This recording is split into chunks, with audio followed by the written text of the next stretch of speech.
Bismillahirrahmanirrahim. Bu, perkenalkan nama saya Happy Nuryadin dari Prodi PGMI Yayan Curug. Izin melakukan observasi tentang program pendidikan di madrasah ini. Nah, observasi yang ingin saya lakukan mencakup beberapa hal. Yang pertama, observasi tentang program pendidikan, kemudian tentang dokumentasi dan lembar wawancara. Itu ya, langsung saja yang pertama, Bu. Dalam program sekolah yang di sini ada 4 poin yang ingin saya teliti. Yang pertama itu tentang penekanan pada pencarian ilmu pengetahuan dan penguasaan pada pengembangan atas dasar ibadah kepada Allah. Nah, di sini kalau setiap hari itu ada doa sehari-hari nggak, Bu? Setiap paginya gitu. Yang mau masuk kelas itu doa. Kadang bacaan sholat, surat-surat pendek itu terus tiap mau masuk kelas, mau mulai belajar. Oh, berarti ada setiap hari ya, Bu ya. Kemudian kalau yang misalnya ada anak yang ini, Bu, nggak bisa baca Quran ataupun masih Iqra, itu ada bimbingan khusus untuk mereka nggak? Kami setiap hari juga, setiap hari Selasa, Rabu, Kamis itu di awal jam pelajaran itu rutin mengaji. Oh, di setiap hari? Setiap hari Selasa, Rabu, Kamis. Oh, Selasa, Rabu, Kamis berarti ada ya, Bu? Ada setiap hari ya.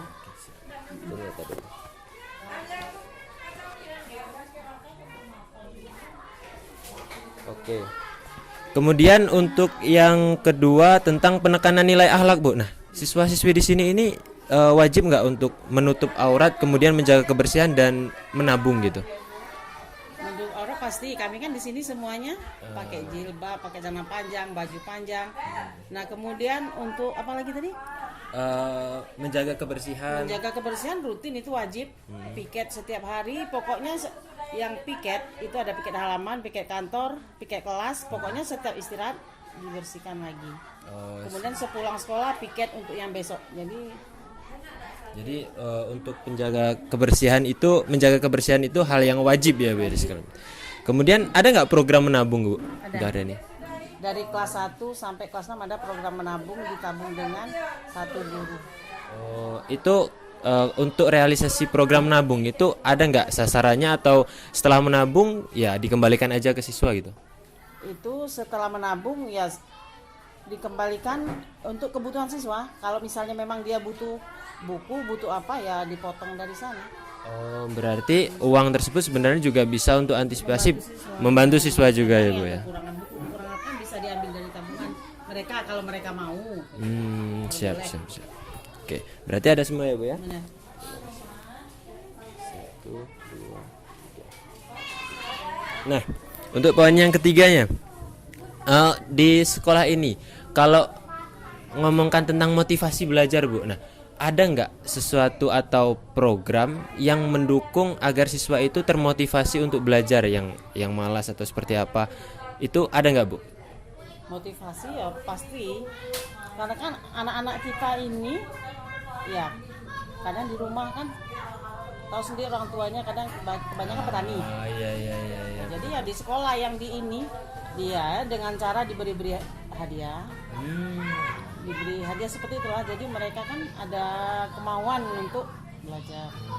Kalau misal di pagi hari misalnya setelah doa gitu, Bu, apakah langsung belajar atau ada aktivitas lain? Ya nggak ada, setelah doa langsung belajar. Kadang ya setoran hafalan ayat-ayat pendek dulu, ya setoran hadis seperti itu. Baik, berarti untuk motivasi atau morning spiritnya ada ya, Bu ya. Oke. Kemudian untuk ekstrakurikuler, Bu, di sekolah ini ekstrakurikulernya apa aja, Bu? Pramuka, drum band, kemudian ada tari-tari. Nah, setiap hari Sabtu kami mengadakan pengembangan diri untuk siswa-siswa itu ya menunjukkan kemampuan siswa, ada yang di bidang puisi, drama, tarian, nyanyian, hafalan-hafalan surat pendek, ada yang pidato seperti itu. Oh, di hari Sabtu. Itu biasanya kegiatan itu. Wah, berarti Ekstranya ya drum band, pramuka itu wajib. drum band, pramuka wajib untuk seluruhnya. Nah, kalau drum band itu kan dipilih orangnya. Cuma kalau pramuka wajib dari kelas 3 sampai kelas 6. Oh iya, pramuka wajib. Terus yang tertarik, yang menarik nih, Bu, di hari Sabtu ada pengembangan diri. Itu biasanya yang paling diminati siswa itu yang program seperti apa, Bu? Untuk yang pengembangan diri.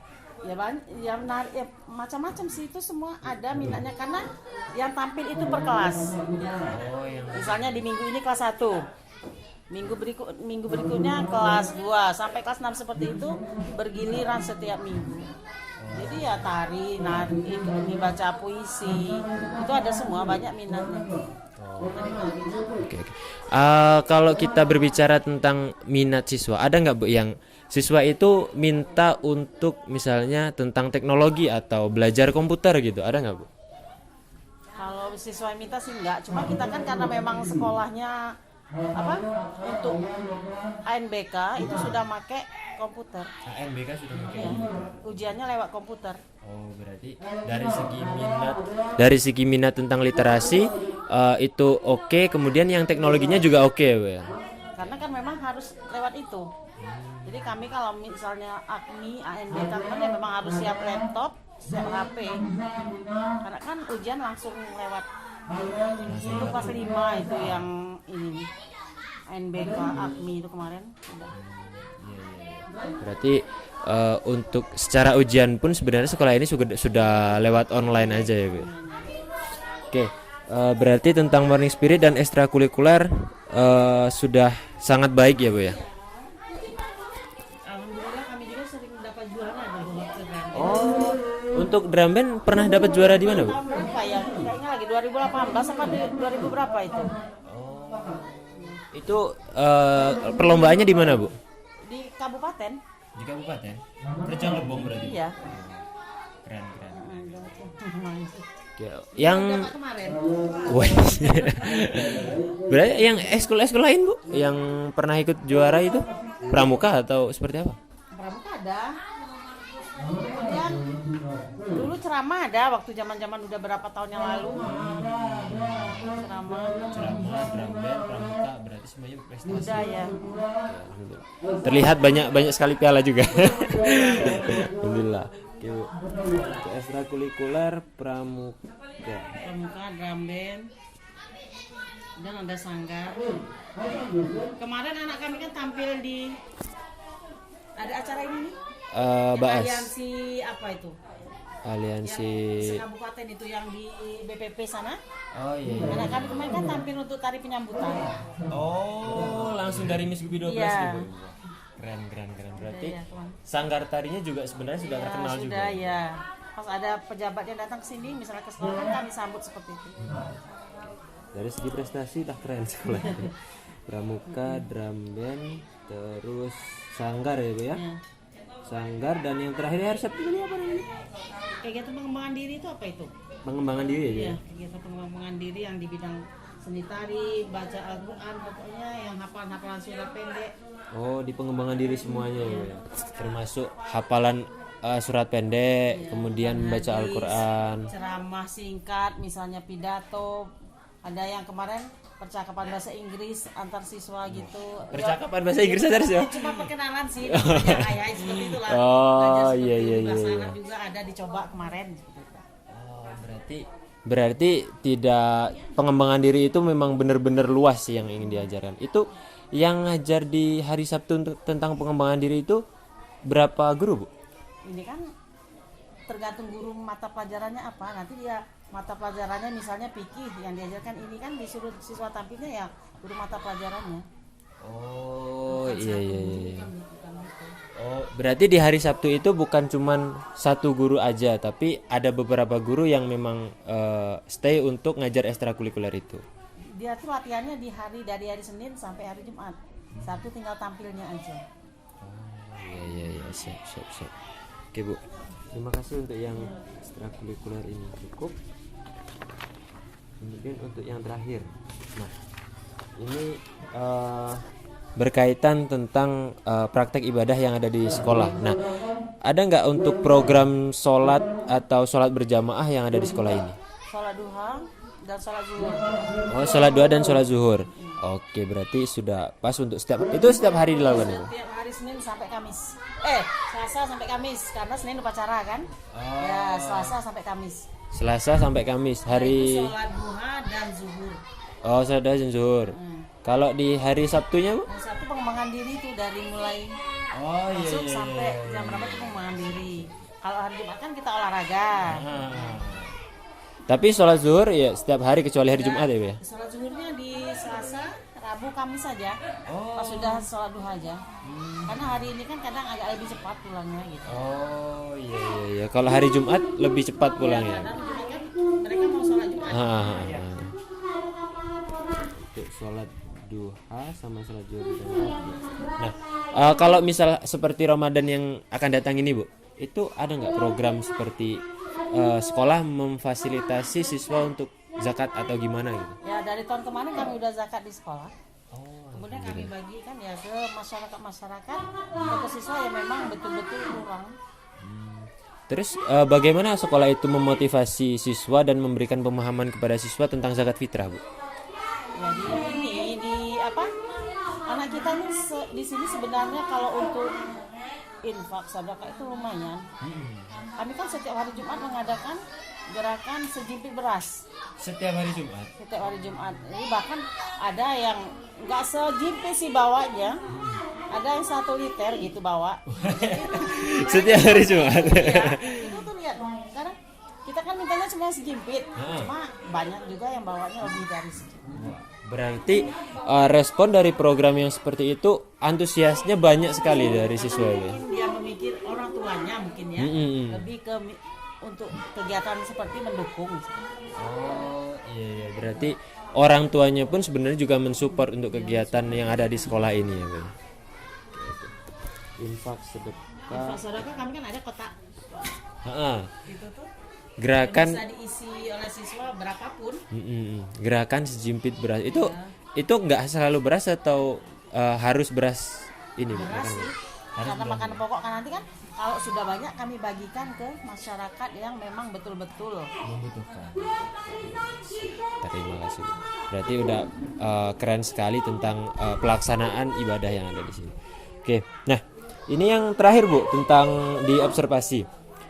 Tentang peringatan hari-hari besar, apakah di sini selalu melakukan peringatan hari-hari besar setiap tahunnya? Kami melaksanakan untuk 2 tahun belakang ini kami diundang oleh masjid. Jadi kami mengadakan kegiatan di masjid, cuma siswa yang ikut berpartisipasi, yang ikut membaca salawat, yang apa itu siswa. Tapi kami mengadakannya di masjid karena masyarakat dari desa mengundang kami untuk melakukan di masjid. Karena ya dulu ya di sekolah sih. Akhir-akhir ini karena masjid yang meminta. Acara di masjid itu acara apa saja biasanya? Yang kemarin itu Maulid Nabi sama Isra Mi'raj. Kami kan baru kemarin Isra Mi'raj di masjid. Belum lama kan? Berarti sekolah ini cukup dilihat oleh masyarakat yang ada di sekitar sini. Ya, karena kalau dari zaman dulu, ibu ini udah paling lama di sini.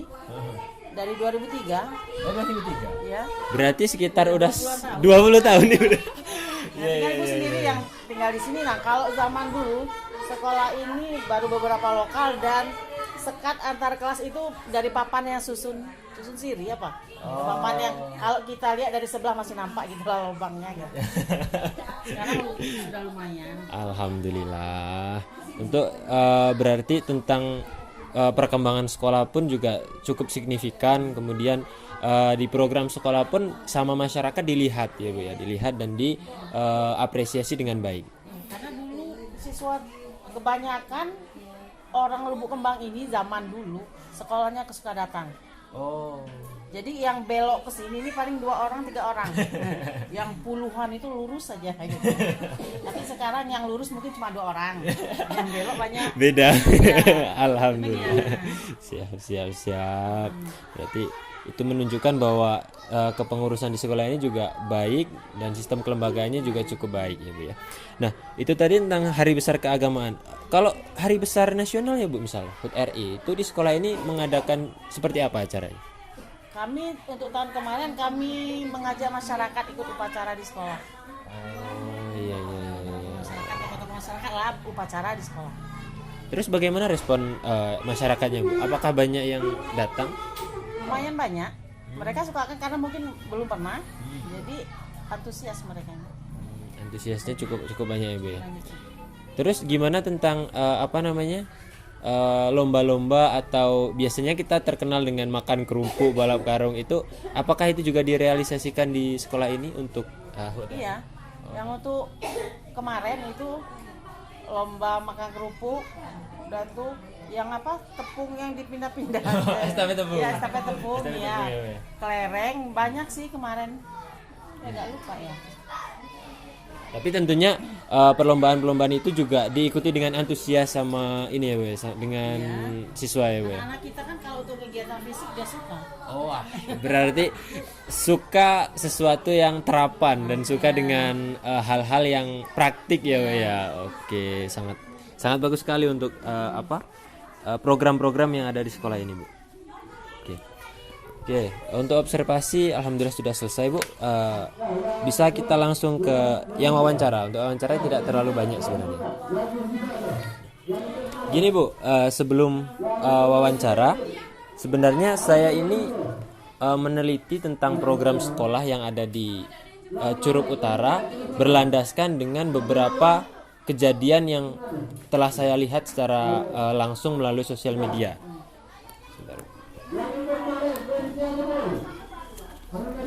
Mungkin Ibu juga paham tentang hal ini.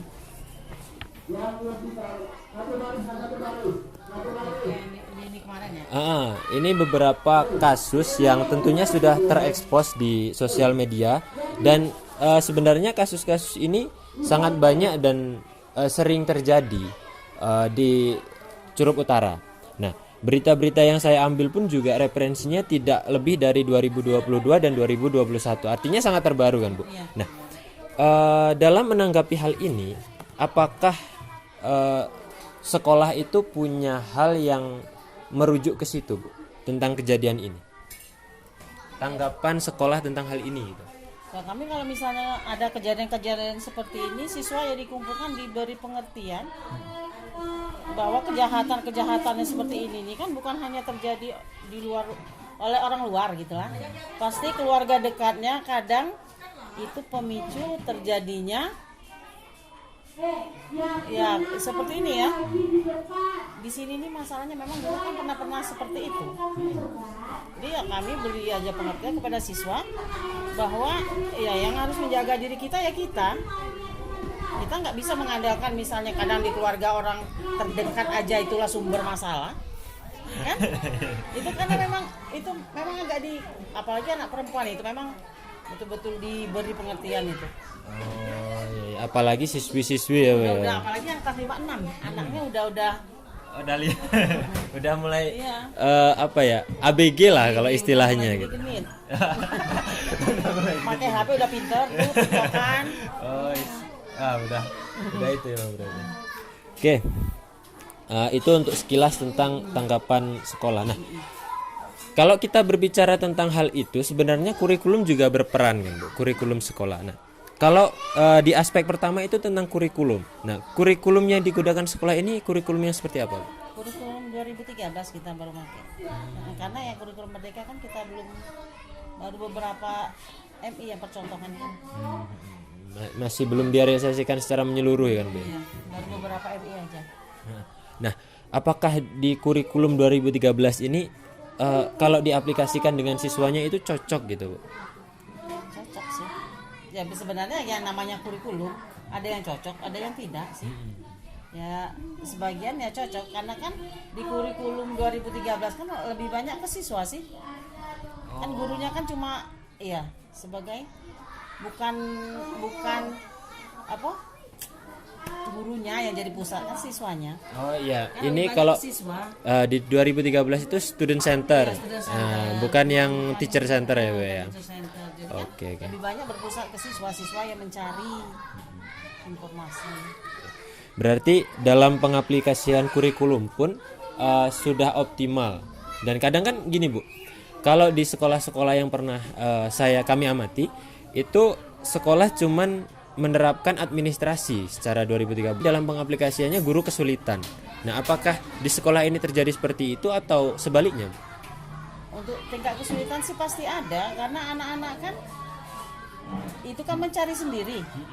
Kebanyakan mencari sendiri jawaban-jawaban yang tidak ada di ini kan. kadang anak-anak di sini keadaan ekonomi orang tua kadang mencarinya lewat Google, sementara orang tuanya kuotanya. Terkadang sinyal juga. Itu juga sebenarnya faktor penting juga ya, di situ. Oke, nah kalau kita melihat tadi tentang kasus tadi, kita sangkutkan dengan kurikulum 2013. Apakah sebenarnya kurikulum 2013 sudah menjawab kasus-kasus ini, Bu? Kasus yang kekerasan ini Mas. Iya. Apakah sudah menjawab tentang ini? Kalau kasus ini kan hubungannya sih nggak bisa ke sana karena ini kan moral. Sebenarnya di pembelajaran manapun kasus moral itu kan sudah di kurikulum K13 ini kan sudah ada KI 1, KI 2 itu kan untuk agama, untuk sosial, untuk itu kan sudah di ini sebenarnya. Ya kegagalannya sih bukan karena kurikulumnya yang salah kali. Yang salahnya ya mah penerapan di masyarakatnya. Oh iya, penerapan di masyarakat. Bisa nyalain kurikulum karena kan tidak semuanya yang bermasalah kan cuma cuma satu daerah, mungkin ini satu kasus. Dari sana satu kasus, berarti kan kalau salah di kurikulum berarti harus merata kesalahannya. Tapi kalau tentang hal ini kan seharusnya permasalahan anak-anak, apalagi tentang moral dan literasi, ini kan kurikulum seharusnya menjawab kan, Bu. Apalagi bidang pendidikan Kemendikbudristek yang anggarannya sudah triliunan, kan nggak mungkin mereka melihat hal ini secara sebelah mata kan. Nah, apakah di 2013 itu sebenarnya tidak melihat ini atau sebuah kegagalan di kurikulum 2013 sehingga dipindahkan ke K-Merdeka atau seperti apa? Menurut dari perspektif Ibu sendiri? Di kurikulum 2013 sebenarnya di kurikulum itu semuanya tujuannya kan bagus. Tujuannya ya supaya mencerdaskan bangsa, menjadikan masyarakat itu cerdas. Nah, cuma kalau ada kejadian-kejadian seperti ini bukan kegagalan di kurikulum.